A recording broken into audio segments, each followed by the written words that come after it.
year 2005, nag-umpisa kami mag-negosyo. Una, ano pa lang siya, mga chichirya lang siya. Doon lang kami nag-umpisa. Sa kabutihan ng Panginoon Diyos, nadagdagan siya, nagkaroon ng mga suka, toyo, dilata, hanggang sa dumami na siya. Paano itong pinatatakbo ang negosyo? Nagsisimula kami ng maaga para syempre mas maraming makuha tayong mga customer.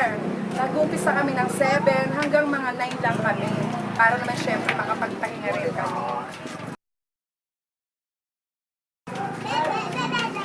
Ano po yung mga pagbabago ng negosyo mula noon? Ano po ngayon? Mas maganda syempre noon dahil noon konti lang ang nagtitinda. Syempre habang tumatagal ang panahon, dumadami yung tindahan. Kaya kahit paano, yung ibang mga benta, nabawasan na rin.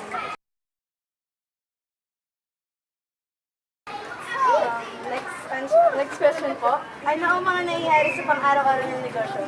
Syempre, hindi naman sa araw-araw mabenta ang isang negosyo. May araw na mabili, may araw din na matumal.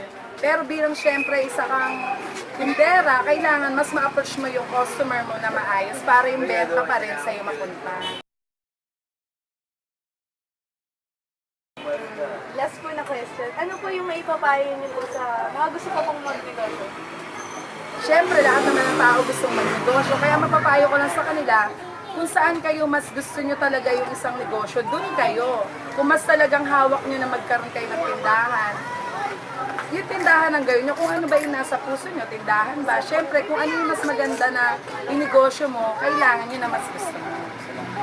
Mas mapapalawak mo siya. Maraming salamat.